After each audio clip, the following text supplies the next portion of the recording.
conversation is brought to you by Modular, the payments automation platform. Hello, I'm Lily Gooden. Welcome to the Future of Utilities podcast. Great to have you with us today, and great to have you here at the summit with us also. Let's talk about the UK's Water Challenge with Chris Walters, the Chief Exec of Ofwat. Now, I've told you your title already, but tell us a bit about what you're up to. Good morning. It's great to be here. Thanks so much. I've been at Ofwat for 3 years. Before that, I worked for NHS England for about 8 years. And my professional background before that was in antitrust. So I was a trust buster. I worked for the competition authorities. And by training, I'm an economist. But I like jobs that where there are challenges. I like jobs that rely on my professional background in economics, which I'm really proud of. And I like jobs in public service and the chance to make a real difference. And those three things come together perfectly in water regulation at the moment. Yeah, you appear to have chosen one of those jobs. Let's start with the tough stuff. The Environment Agency has asked us to be ready for a 1 in 500 year drought by 2040. Now, I know that's speculation, but it is a very important issue to look at. How do you feel about that warning, the threats, but also, how prepared are we as an industry? That is a projection. And if there's one thing that people should take away from what we're talking about today, is this, that those future challenges are here today. They're real, and we can and must do something about them. The Environment Agency predicts that by 2055 we face a shortfall of 5 billion litres of water a day. Now, that's quite hard to conceptualise, so I'll try and reframe that.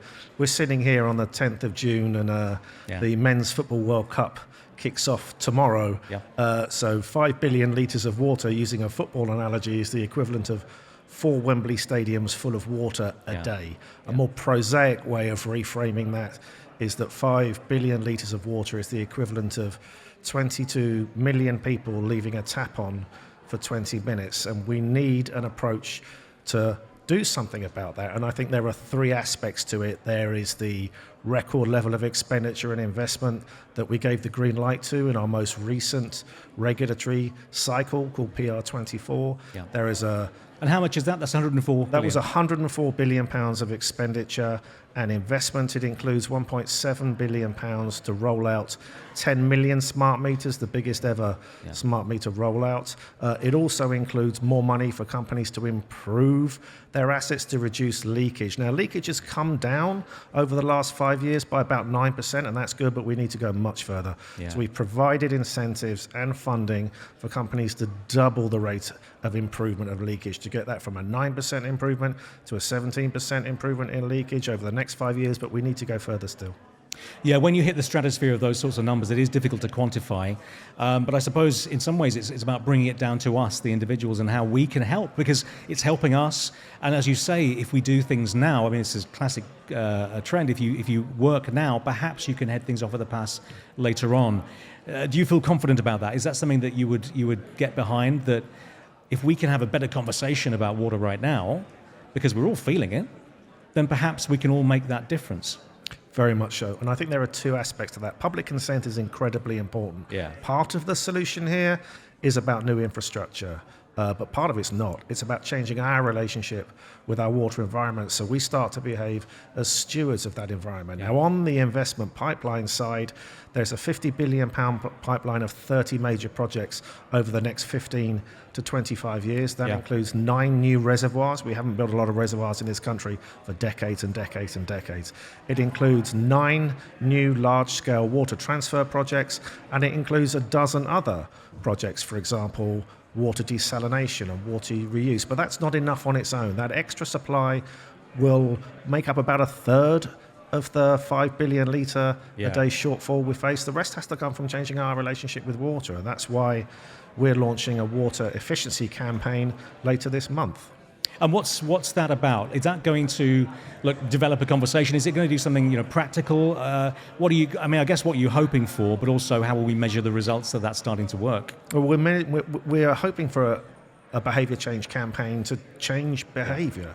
I mentioned in my introductory remarks that I worked for the NHS for 8 years, and I've seen firsthand how effective behaviour change and cost-effective behaviour change campaigns can be, and we need the water efficiency campaign to do that. In the past, I think we've been very good at explaining to the public how to save water, but maybe not so much why to save water, and we need to change that. We need to encourage people to appreciate that there is a relationship between the water that comes out of our taps and the water in our natural environment, and we are taking more water out of our natural environment than we're putting back in.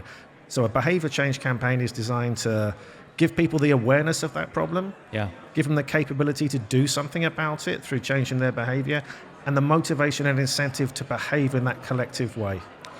Look, it needs to come down also. It's not just Ofwat's job, it's all of the water companies' jobs, to be really brutal about it. Everybody needs to play their part and to listen to the customers.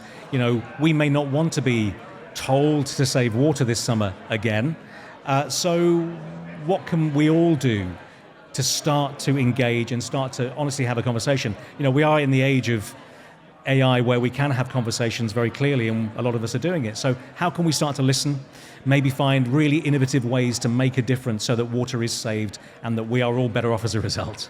So there are some really obvious things that people will already know about. The behaviour change campaign is reminding people to do that, but turn the tap off when you brush your teeth, take shorter showers. If you're lucky enough to have a garden, then collect rainwater to water your garden. Something I need to do. I've forgotten to do that. I'll do that this summer. Your domestic electrical appliances almost certainly have energy and water saving features. But a behaviour change campaign is much more than that. It's much more than how to save water, it's why. It's about realising as a society that we need to become stewards for our water environment. And to do that, we have to change our behaviour.